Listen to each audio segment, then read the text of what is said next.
नमस्कार दोस्तों, मेरा नाम नरेन है और मैं एक शराबी हूँ। ईश्वर की कृपा, आप लोगों की दुआ, सुंदर प्रोग्राम का साथ, स्पॉन्सर का मार्गदर्शन, आज के दिन शराब नहीं पी है और एक अच्छा और उपयोगी जीवन जीने का प्रयास कर रहा हूँ। मेरा home group Asha group Kotputli Jaipur है। डेट ऑफ सोब्राइटी 23 जुलाई 2012 है। मैंने स्पॉन्सर लिया है और कदमों पर काम कर रहा हूँ। सर्विस में भी जितना अपना बन सकता है उतना योगदान दे रहा हूँ। जो जो मुझे मौका मिला वो कर रहा हूँ। मैं सर्वप्रथम अमरावती इंटरग्रुप 2 और साहित्य समूह चांदूर रेलवे को 5वें स्थापना दिवस की हार्दिक शुभकामनाएं देना चाहूँगा कि बहुत सुंदर सफल आयोजन किया है। और साथ ही मेरे मित्र रवि ने आज 7 साल पूरे किए हैं, तो उनको भी बहुत बहुत बधाई। और ऐसे आयोजन होते रहने चाहिए क्योंकि ये आयोजन मेरे जैसे व्यक्ति के लिए बहुत ज़रूरी हैं। और I am very thankful to God कि मुझे ये टॉपिक मिला। इसी वर्कशॉप ने, इसी टॉपिक ने मेरे जीवन को बदला। मैं 22 जुलाई 2012 को एल्कोहलिक एनोनिमस में आया और मेरे पे भगवान की कृपा हुई। फर्स्ट मीटिंग मैं सोबर हो गया, शराब से दूर हो गया और मुझे कुछ समझ में नहीं आ रहा और ना ही मैंने कुछ समझने की ज़रूरत समझी। One day at a time मिल गया, हाल्ट मिल गया, दारू नहीं पी रहा, अब और मुझे क्या करना है। मेरे को कोई 12 स्टेप या ऐसा कोई कुछ कार्यक्रम, इसकी कोई जानकारी नहीं थी। सच कहूँ तो बिग बुक भी तब तक नहीं खरीदी थी। एक तो हमारे वहाँ पे मेंबर बहुत कम थे और 1 या 2 ही मीटिंग थी। पहले 1 थी, बाद में 2 मीटिंग हो गई थी। ये 2012 की बात है। एक फंडा जो हमें बताया जाता था कि कुछ मत कर, हफ्ते में 1 मीटिंग मिलती है, वो मीटिंग अटेंड कर और आज के दिन दारू मत पी, अपना पेट भर के रख। ये सारी चीज़ें फॉलो करता रहा और शराब से दूर रहा, लेकिन अच्छा नहीं लग रहा था कुछ भी। जीवन में उथल पुथल मची हुई थी। लगता था कि यार मेरी इतनी प्रिय चीज़ मेरे से चली गई, शराब, मेरा जीवन कैसे चलेगा। मेरा तो सारा उत्साह ही मर गया यार। मैं डांस नहीं कर सकता, मैं नॉनवेज नहीं खा सकता, मैं दोस्तों के साथ पिकनिक पे नहीं जा सकता, मैं किसी की बर्थडे पार्टी में नहीं जा सकता। क्या होगा मेरा। और क्रिकेट मैच देखने में भी मज़ा नहीं आता। और बट अच्छी चीज़ ये थी, मैं दारू नहीं पी रहा था, घर में लड़ाइयाँ नहीं हो रही थी, जेब में कुछ पैसे बच रहे थे, शरीर में थोड़ी जान आ रही थी। तभी अचानक हमारे वहाँ ग्रुप में अनाउंस होता है कि GSO कन्वेंशन करवा रहा था 2012 में। तो उसके लिए जो भी साथी अपना रजिस्ट्रेशन करवाना चाहे वो प्लीज़ करवाएं। और उस समय मुझे ध्यान है कि 2800 रुपये था डोरमेट्री का रजिस्ट्रेशन। आपके नागपुर, चंद्रपुर, मुंबई, यानी पूरे महाराष्ट्र से बहुत सारे लोग गए थे। करीब 700-800 लोग इकट्ठे हुए थे उसमें। तो जैसे उन्होंने 2800 रुपये की बात कही, मैंने कहा देखा, दिखा देना अपनी औकात। कल तक बोलते थे कि यहाँ पे सब कुछ फ्री है, कोई पैसा नहीं लगता, अब ये पैसे मांगने लग गए। ये नौटंकी तो होनी ही थी, ये तो मुझे पता था। मैंने कहा अपने को नहीं जाना है। मैंने पक्का मानस कर लिया कि मैं इस प्रोग्राम में नहीं जाऊंगा। मैं 2 महीने के करीब शराब से दूर हो चुका था तब तक। तभी मेरे पास कॉल आया। मेरे पड़ोस के शहर में एक PI हो रही थी। मेरी माँ के नंबर पे कॉल आया, क्योंकि मेरी माँ ने सत्यमेव जयते में कॉल किया था अपने नंबर से। तो जैसे ही मैंने फ़ोन उठाया, उसका जी हम एल्कोहलिक एनोनिमस से बोल रहे हैं।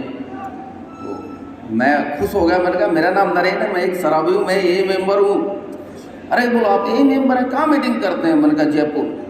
बोले यार कभी मिले नहीं। मैंने कहा हाँ मुलाकात नहीं हुई होगी, पर मैं जानता हूँ सबको। 2-4 मेंबर थे, उनका नाम लिया।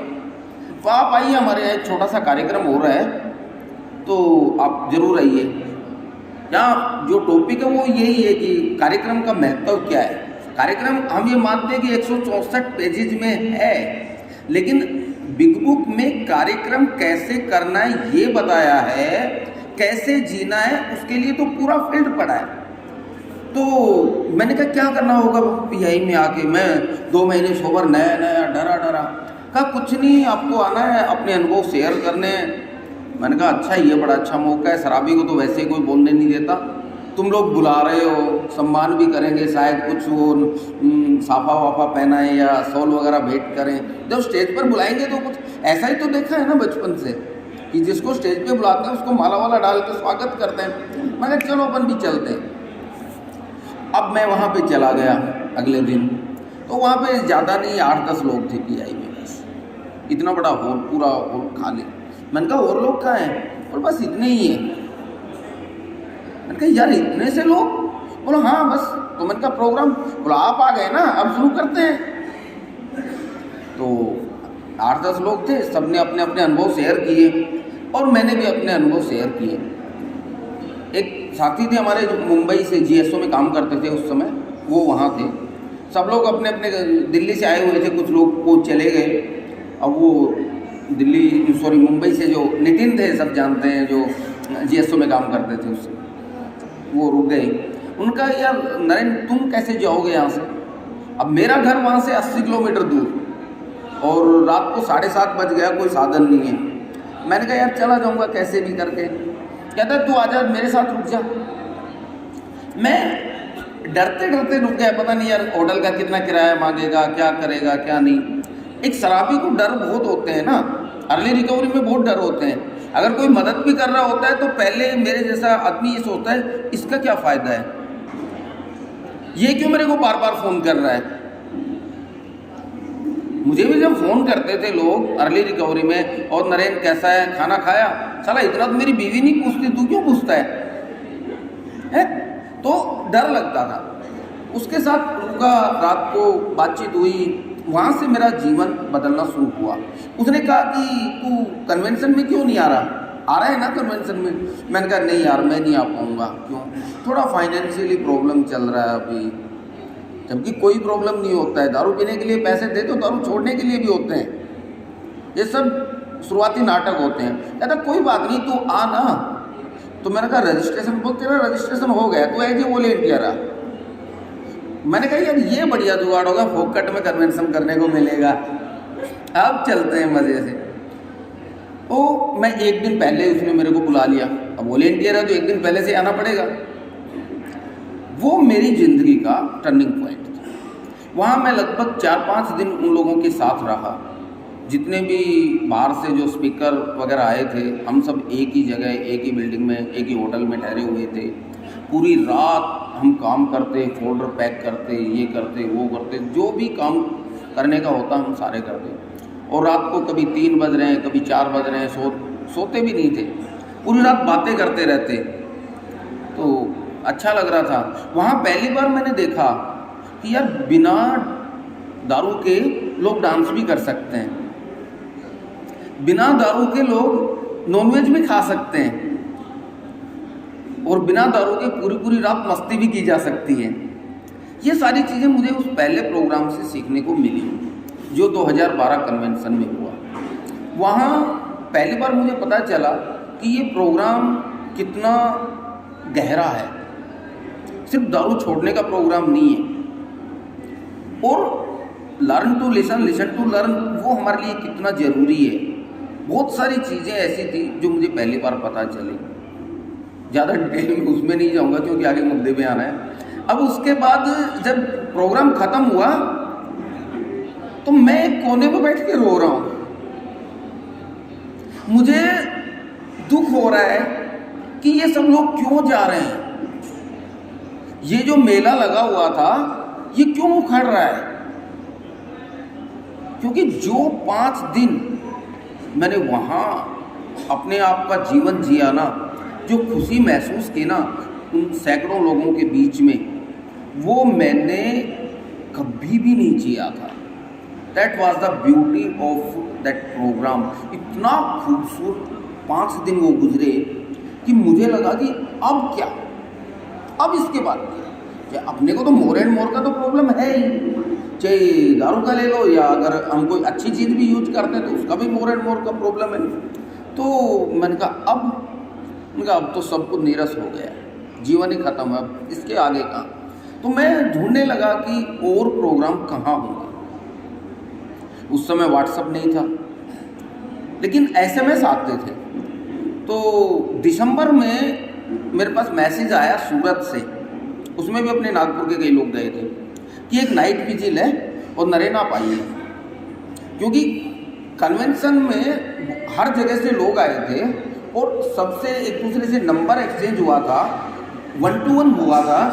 तो एक दोस्ती डेवलप हुई मेरी उस प्रोग्राम में जाने से, और उस दोस्ती ने मुझे जयपुर से खींच के सूरत बुलाया। मैंने मेरे स्पॉन्सर को कहा, इनिशियल स्पॉन्सर थे, कहा कि ऐसे ऐसे नाइट विजिल का मैसेज आया है, ये क्या होता है? कहता एक ही प्रोग्राम है, तू जाना चाहता है? मैंने कहा मैं जाना तो चाहता हूँ, आप भी चलो। कहता मेरे साथ दारू पी थी? मैंने कहा नहीं। तो कहता तू जा। मैंने कहा अकेला? बोलो अकेला कभी ठेके पे नहीं गया? मैंने कहा कई बार गया। तू जा, मेरे पास छुट्टियाँ नहीं है, नहीं मैं भी चलता, तू जा। थैंक्स टू हिम कि उन्होंने मेरा टिकट विकेट का पूरा इंतज़ाम करके दिया, मेरे को बताया कैसे जाना है। और पहली बार मैं इतनी दूर अकेला निकला, सूरत पहुंचा। तो वहाँ बस से गया था मैं, तो बस स्टॉप पे पहले से ही मेंबर मेरा इंतज़ार कर रहा था, जैसे कोई स्टार आ रहा है उसको रिसीव करने के लिए। वो मेरे को अपने स्कूटर पे बिठा के पूरा सूरत घुमा रहा है। यार ये कैसी फेलोशिप है यार, ये कैसे लोग हैं? ऐसा तो हम किसी रिलेटिव को भी कहते हैं, वो भी आधा घंटा 1 घंटा इंतज़ार करवाता है, और वो लोग पहले से मेरा वेट कर रहा है। अब वो सूरत में नाइट विजिल किया पूरी रात। पहला नाइट विजिल जो मैंने अपनी लाइफ का किया वो सूरत में था। वहाँ जैसे रात को स्पीकर थे हर सेशन के, बहुत सारी चीज़ें सीखने को मिली। वहाँ से एक नई चीज़ सीखने को मिली कि मैं अपने आप को बदल सकता हूँ, किसी दूसरे को नहीं बदल सकता। उसके बाद तो मेरे जो शुरुआती 3 साल थे वो मेरे कदम रुके नहीं। मैंने हिंदुस्तान का कोई कोना नहीं छोड़ा जहाँ मैंने कन्वेंशन या वर्कशॉप जिसका मैसेज मुझे मिला हो और मैं नहीं गया। सूरत से दिल्ली, लखनऊ, भोपाल, जबलपुर, इंदौर, शिलोंग, बेंगलुरु, कोडाईकनाल, तमिलनाडु, शिमला, कोई जगह नहीं छोड़ी। एक भूख ऐसी जगी कि जो प्रोग्राम इन लोगों के पास है वो मुझे चाहिए, और वो प्रोग्राम सिर्फ और सिर्फ मैं अपनी मीटिंग्स करके या बिग बुक पढ़ के, अकेले बिग बुक पढ़ के मैं हासिल नहीं कर सकता। और ये जो कार्यक्रम है ये हमारे लिए हर प्रकार की ग्रोथ के लिए बहुत ज़रूरी है, चाहे वो मेरी पर्सनल ग्रोथ हो, चाहे मेरे ग्रुप की ग्रोथ हो, उसके लिए ज़रूरी है। जब मैं पहली बार सूरत गया तो वहाँ मैंने देखा कि लोग बिग बुक स्टडी करते हैं, ये करते हैं, वो करते हैं। तो उसका फ़ायदा ये हुआ कि मैंने आने के बाद हमारे जो ओल्ड टाइमर थे, हम ज़्यादा लोग नहीं थे उस समय तक, 5-6 लोग हो गए थे, कि मैंने कहा यार वो लोग बिग बुक स्टडी करते हैं, हम लोग भी ऐसा कुछ कर सकते हैं। तो उन्होंने कहा क्यों नहीं कर सकते, तो बता क्या करना है। देख हम लोग तो थोड़ा बूढ़े हो गए हैं, काम कम करते हैं, लेकिन तू जवान है अभी, तू कर सकता है, बता क्या प्लान है। मैं तो उस समय बिल्कुल 6-7 महीने सोबर था। तो हम लोगों ने मुंबई से सुनील दादा को बुलाया, उस समय बिग बुक स्टडी करवाई 2 दिन की। तो अब अगर मैं वो नाइट विजिल में नहीं जाता तो शायद हम वो बिग बुक स्टडी नहीं करवा पाते कभी भी। तो ऐसे आयोजन में जाने से हमें नए नए आइडिया मिलते हैं। फिर एक जगह गया तो वहाँ पे लगभग 28 लोगों का एक साथ रिकवरी बर्थडे मनाया जा रहा था। ये बड़ा सरप्राइजिंग था मेरे लिए, क्योंकि मेरा तो अभी 1 साल भी नहीं हुआ था। थोड़े दिनों के बाद मेरा 1 साल होने वाला था। तो मैंने चुपके से फिर कहा, मैंने कहा वहाँ पे ये बर्थडे मनाते हैं, ये क्या चक्कर है। कहा कि जब किसी को 1 साल पूरा हो जाता है, 2 साल, तो उस तिथि को, उस डेट को हम सेलिब्रेट करते हैं। तो मैंने कहा मेरा भी आने वाला है। कहता हाँ वो करेंगे ना, अपन करेंगे। तो जैसा मैं देख कर आया था तो मैंने कहा मेरे अकेले का क्यों करें, क्यों ना हम ऐसा कर लें कि इस महीनों में, इन साल के पहले 6 महीनों में क्योंकि हम कम लोग थे कि जिन जिन लोगों का बर्थडे आ रहा है उन सब का हम एक साथ सेलिब्रेट करें और उस दिन कोई स्पीकर मीटिंग रख लें, किसी को बुला लें बाहर से। कहा यार अच्छा आइडिया है। तो इस प्रकार हमने ये बर्थडे सेलिब्रेशन वहाँ पे चालू किया। तो वो आइडिया भी मुझे तब मिला जब मैं इस प्रोग्राम से जुड़ा और ऐसे आयोजन में मैं आता रहा। अगर वही बात मैं अपनी रिकवरी लेकर बैठ जाता तो फिर कुछ नहीं होने वाला था। ए का ग्रोथ कैसे हुआ, जो फर्स्ट नाइट विजिल की अगर हम बात करें, हम मानते हैं कि 10 जून 1935 को डॉक्टर बॉब सोबर हुए, उस दिन हम पहली मीटिंग मानते हैं। लेकिन इससे पहले ही नाइट विजिल हो चुकी थी ना। 12 मई 1935 को जब BW साहब डॉक्टर बॉब से मिले थे, पूरी रात बैठ के बात की थी, वो नाइट विजिल नहीं थी तो और क्या थी, नाइट विजिल ही थी ना। तो ये सारे उन्हीं लोगों ने हमें बताए। हम कहते हैं ना कि सिद्धांतों का पालन करना है। सिद्धांत क्या थे, जो हमारे पूर्वज अपने अनुभव से तर्क की कसौटी पर कसकर और हमें बताकर गए हैं कि ये सब करने से ये होता है। वर्कशॉप जब बिग बुक लिखी जा रही थी तो कितनी वर्कशॉप हुई होंगी। हर बार जब लोग, वर्कशॉप का मतलब क्या है कि किसी भी कार्य को अच्छे से संपूर्ण करने के लिए, उसकी योजना बनाने के लिए हम यहाँ पर इकट्ठा होते हैं, दैट इज कॉल्ड वर्कशॉप। और हमारे जो ये 12 कदमों का कार्यक्रम है, ये महज इतना नहीं है कि मैं सिर्फ इसे अपने आप तक रख लूँ या मैं और मेरा स्पॉन्सर दोनों खुश, ये प्रोग्राम नहीं है। 12 कदमों की हम बात करते हैं। अब हमारा ग्रुप छोटा है, आपका ग्रुप थोड़ा बड़ा हो सकता है, लेकिन ग्रुप का तो एक दायरा होता है, एक लिमिटेशंस होती है। तो आपके ग्रुप में कुछ लोग 12 कदम कर रहे हैं, कुछ लोग नहीं कर रहे हैं, कुछ ऐसे भी हैं जो नहीं करने वालों को फॉलो कर रहे हैं। क्योंकि मैंने अपनी रिकवरी में ऐसे बहुत सारे लोग भी देखे हैं कि जो 1-2 दिन करके भी आज एक अच्छा जीवन जी रहे हैं। उन पर भगवान की अलग से कुछ मेहर है, उन पर कृपा है, आई डोंट नो कैसे है, क्यों है, मुझे इस पचड़े में नहीं पड़ना, लेकिन वो कर रहे हैं। तो बहुत सारे हमारे नए भाई उनको भी फॉलो करते हैं। तो ऐसी सिचुएशन में अगर हम ऐसे वर्कशॉप आयोजित करते हैं, ऐसे एल्कोहलिक एनोनिमस के ये प्रोग्राम, ये बड़े इवेंट आयोजित करते हैं, तो यहाँ हमें तरह तरह के लोगों की कहानियाँ सुनने को मिलती हैं, नए नए एक्सपीरियंसेस मिलते हैं। और इन्हीं में से कोई भाई आकर अपनी शेयरिंग करके ये बता के जाता है कि मैंने पिछले 5 साल से 6 साल 10 साल से दारू नहीं पी, लेकिन मैंने स्टेप्स नहीं किए, मैंने कार्यक्रम नहीं किया, तो मेरा ऐसा बैंड बजा। उसकी कहानी से एक न्यूकमर को प्रेरणा मिलती है कि मेरे लिए ये प्रोग्राम करना क्यों ज़रूरी है।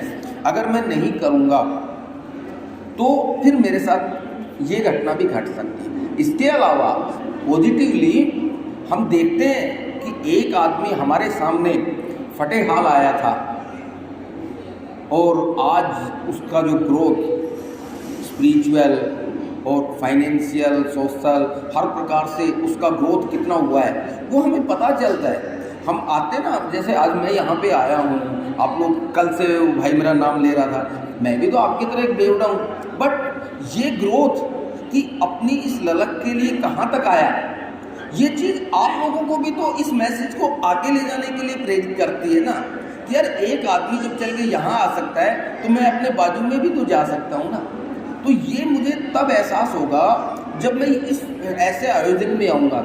1.5 घंटे की मीटिंग में हम इन सब बातों पर इतनी चर्चाएं नहीं कर सकते, तो इन बातों पर विस्तार से चिंतन मनन करने के लिए हमें ऐसे जो वर्कशॉप हैं वो समय समय पर आयोजित करते रहने चाहिए। और अगर हमें मैसेज पास ऑन करना है तो हमें अपना जो सिस्टम है उसको बार बार डेवलप करना, उसको अपग्रेड करना पड़ेगा। नए नए पैटर्न्स आ रहे हैं, आज भी हम ओल्ड टाइमर से बात करते हैं तो जो ज़्यादा पुराने ओल्ड टाइमर हो गए उनके पैटर्न आज भी वही उतने पुराने, चीज़ें बिग बुक में नहीं बदली हैं, लेकिन यथार्थ में काम करने के तौर तरीके बदल चुके हैं। तो अपने आप को अपग्रेड करने के लिए हमें ऐसा गेट टुगेदर करते रहना पड़ता है। दूसरा, एक सबसे ज़रूरी चीज़ कि जो मैंने शुरुआत में कहा था कि मेरी लाइफ में एन्जॉय चला गया है, एक्साइटिंग कुछ भी नहीं है, यहाँ आने पर मुझे पता चलता है कि मेरी लाइफ में कुछ गया नहीं है, सब कुछ अच्छा है। हम कहीं भी किसी भी छोटे से प्रोग्राम में जाने की तैयारी करते हैं, मतलब ए से बाहर की बात करते हैं, महीनों पहले से हम उसकी तैयारी कर लेते हैं, कपड़े सिलवाते हैं, ये करते हैं, वो करते हैं, और फिर उसके बावजूद भी हमारे उस पूरे कार्यक्रम में कहीं ना कहीं कमी रह जाती है। यार ये तेरा ड्रेस सेंस अच्छा नहीं है, यार गिफ्ट हल्का लेकर आया, ये लेके आना था। तो मेरा मन पहले से ही टूटा हुआ है प्रोग्रामों में जाने से, और जब ऐसा व्यवहार कहीं होता है तो मैं और अपसेट हो जाता हूँ। लेकिन जब मैं एक प्रोग्राम में आता हूँ तो यहाँ कोई मुझे जज नहीं करता है, कोई मेरे पे नज़र नहीं रखता है कि अच्छा ये इतने साल सोबर है तो अब तो इसके पास ये मटेरियल होना चाहिए था, ये कोई मतलब नहीं है। तो यहाँ आकर मैं जो फ्री जॉयस लाइफ महसूस करना चाहता था वो मैं यहाँ आकर महसूस कर सकता हूँ। दूसरे प्रोग्रामों में जब मैं जाता हूँ तो आज भी मैं बनावटी व्यवहार करता हूँ, और वो करना हम सबकी मजबूरी है, क्योंकि वो व्यवहार में शामिल है लोगों के। मैं अपने आप को बदल सकता हूँ अगर मैं वहाँ जाकर भी स्ट्रेट फॉरवर्ड रहूँ और बोल दूँ कि यार तुमने ये खर्चा कुछ ज़्यादा ही किया है।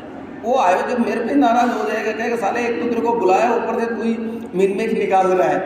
तो यहाँ अगर मैं कुछ भी बोल सकता हूँ, कुछ भी अपना सजेशन दे सकता हूँ, अपना योगदान दे सकता हूँ, और कोई मुझे सही या गलत की दृष्टि से नहीं देखता है। इसके अलावा मेरी रिकवरी को जो इम्प्रूव करने के नए नए पैटर्न हैं वो मुझे ऐसे प्रोग्राम में आते हैं। मैं अपने स्पॉन्सर को फॉलो करता हूँ, स्पॉन्सर अपने स्पॉन्सर को फॉलो करता था, एक पैटर्न बन गया है। तो कुछ नया ऐड करने के लिए मुझे आप लोगों के साथ काम करना पड़ेगा। इसके अलावा ज़रूरी नहीं था कि हर कदम कदम पर मेरा स्पॉन्सर ही मेरी उंगली पकड़ के चले। मेरा सर्किल आप लोगों ने तोड़ दिया था ना, मुझे बोला गया था ना कि पुराने दोस्तों के पास नहीं जाना है, पुरानी जगहों पे नहीं जाना है। तो अब क्या मैं वो वापस नितांत एकाकी भेड़िए सा हो जाऊँ, आई एम सोबर चुपचाप करके बैठा रहूँ, किसी के पास नहीं जाऊँ। दोस्तों की जरूरत किसे नहीं है, या तो कोई महान संत बन गया उसे दोस्तों की जरूरत नहीं है, या शायद कोई पागल हो उसे दोस्तों की जरूरत नहीं है। तो मुझे अपने नए नए दोस्त बनाने के लिए एल्कोहलिक एनोनिमस के नए नए कार्यक्रमों में मुझे जाना पड़ेगा। ये जो मेरे नए मित्र बन रहे हैं यही मुझे आने वाले खतरों से समय समय पर बचाते रहते हैं। मैं कल भी शेयर कर रहा था एक साथी के साथ कि जब मैं कहीं बाहर जाता था तो मैं नंबर कलेक्ट करता था, सबसे नंबर लेता था, और बाई चांस उन्हें कॉल भी कर लेता था। पर जादू ऐसा है कि जब जब मैं किसी परेशानी में घिरा और मुझे ज़रूरत महसूस हुई, मेरे पास आगे से कॉल आ गई। कभी कोई अभी कल बात करके या कहाँ, या गढ़चिरौली, चंद्रपुर, परभनी, ये पता नहीं कहाँ कहाँ के नंबर हैं मेरे पास उस समय के। जहाँ जो बंदा मिला उसी के नंबर लिए, और आगे से फोन आ जाते, और नरेंद्र भाई कैसे हो।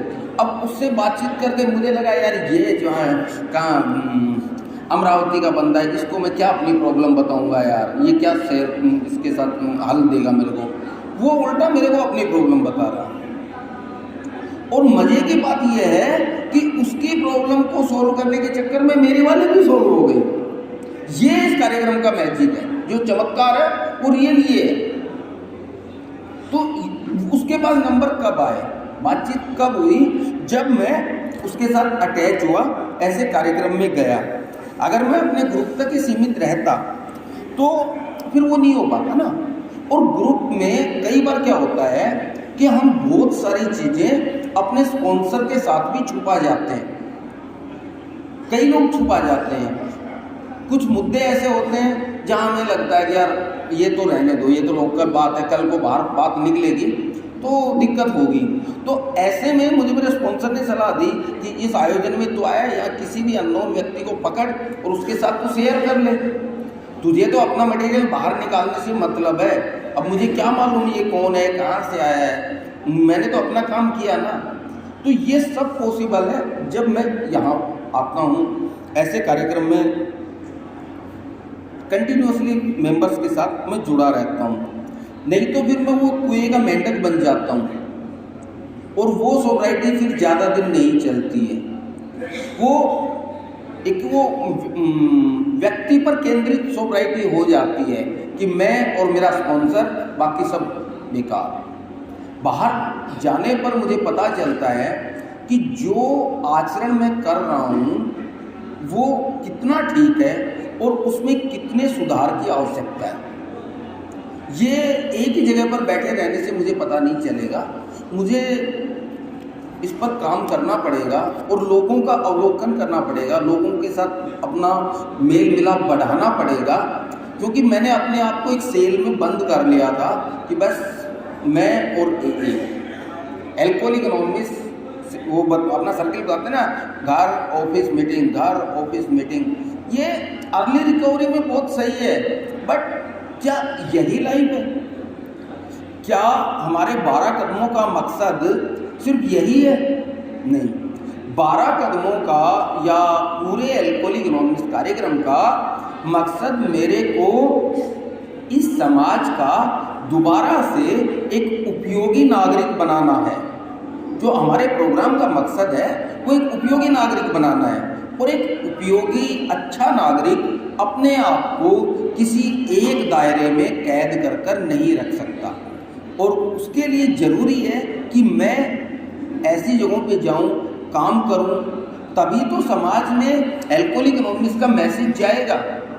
अगर मैं अपनी रिकवरी लेकर बैठ गया और ऐसे कार्यक्रमों में नहीं जाएंगे तो एक मैसेज कैसे पास ऑन होगा, एक नए मित्र कैसे बनेंगे? जैसे कल डॉक्टर साहिबा और बाकी हमारे जो अतिथि आए थे, ऐसे आयोजन करेंगे तभी तो हम उनको बुलाएंगे ना। एल्कोहलिक एनोनिमस की मीटिंग 1.5 घंटे की मीटिंग में तो हम ऐसे लोगों को नहीं बुला सकते, और अगर बुलाएंगे तो भी उन्हें जो हमारा तौर तरीका है वो उनको रास नहीं आएगा, क्योंकि सामान्य लोगों को तो अलग डेकोरम में काम करने की आदत है और हमारा तरीका अलग है। तो एल्कोहलिक एनोनिमस की ग्रोथ के लिए भी हमें इस प्रकार के कार्यक्रम समय समय पर करते रहने चाहिए। जैसा मैंने आपको पहले बताया कि आज हमारे राजस्थान में 14 शहरों में मीटिंग है, जहां 2012 में सिर्फ 2 मीटिंग थी, आज 14 ग्रुप है। जयपुर शहर में सप्ताह में 8 मीटिंग है। तो ये सब तब हुआ कि जब हम सब लोग बाहर निकले, आप लोगों से सीख कर। जैसे मैंने देखा यार, ये नागपुर वाले, चंद्रपुर वाले 15-15, 20-20 लोगों को लेकर आते हैं, तो शराबी का ईगो भी बड़ी जल्दी हर्ट होता है। तो हम भी चलेंगे, ऐसा करो सबको तैयार करो, 5-5, 6-6, 7-7 सबको साथ लेके आते। अभी एक को लेके आया, तो अब उससे फायदा क्या हुआ? जो मैं सीख रहा था वो नई पीढ़ी भी सीखने लगी। ये पास इट ऑन का है, जो मुझे मिला आगे बांटना है।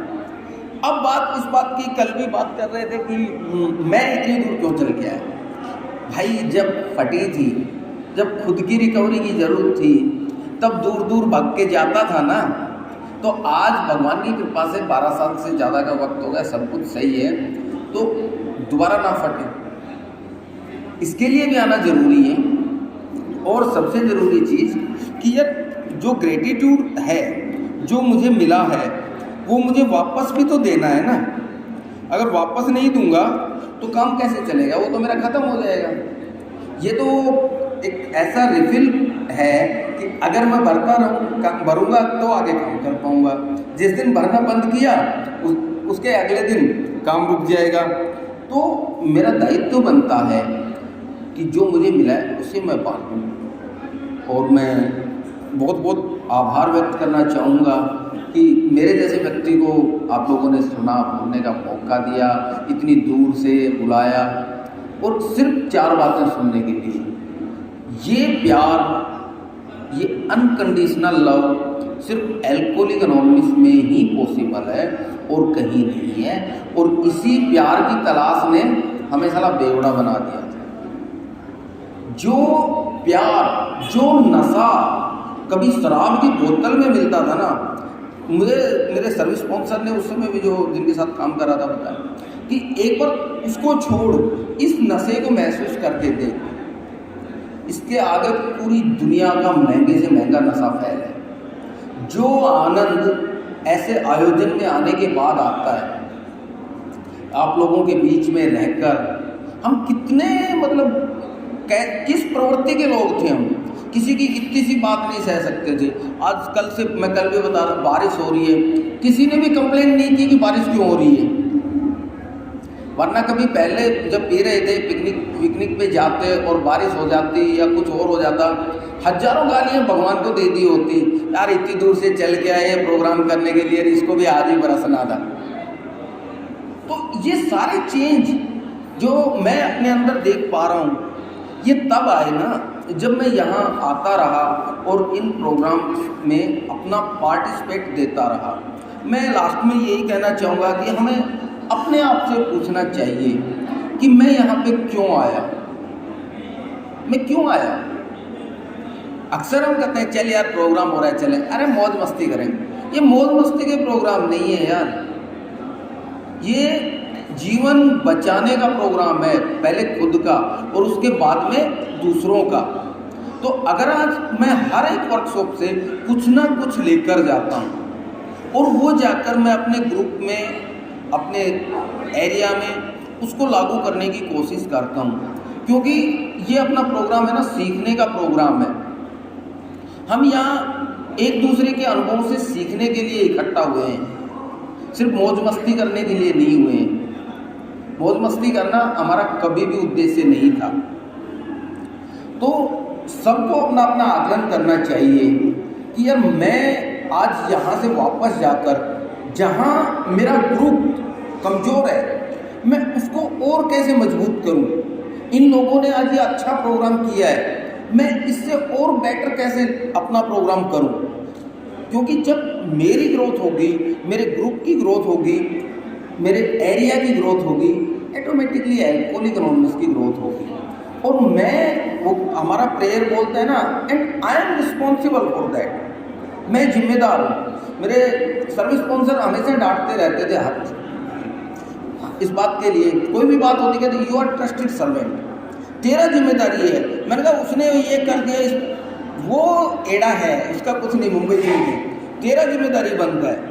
तो आज भगवान ने हमें सोबर किया है, रिकवरी दी है।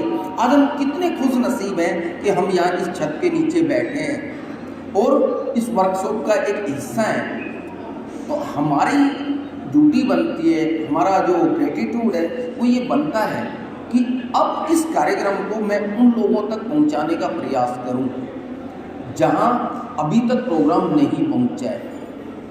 लेकिन सॉरी यही होता है कि जब सर्विस की बात आती है तो 100 लोगों के ग्रुप में मुझे लगता है 10 लोग सर्विस वाले मिल जाए तो गनीमत।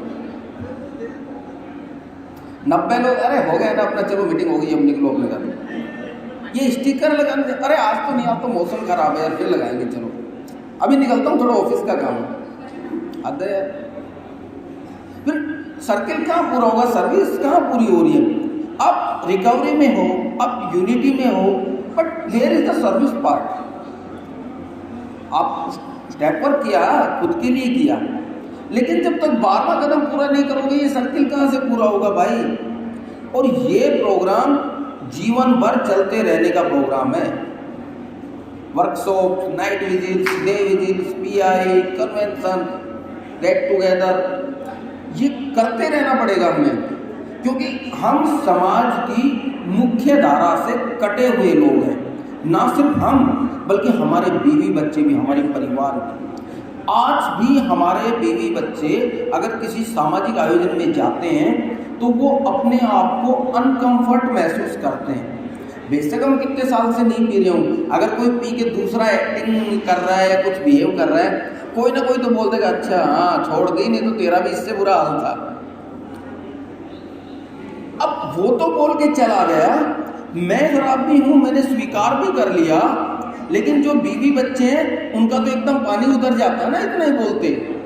तो वो भी फ्री लाइफ महसूस कर सकें, अपनी खुशियाँ मना सकें, ऐसे इसीलिए एल्कोहलिक एनोनिमस के ये इन कार्यक्रमों का आयोजन किया जाता है।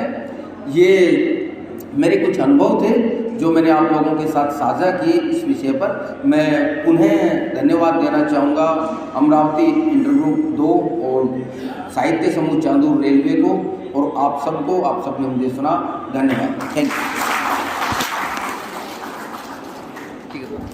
यू करण भाई, जो या सेशन की सामने संपलेली आहे, एक नंबर सूचना करतो की दोन पार्टीच्या आपल्याला ब्रेक नंतर दुसरं सत्र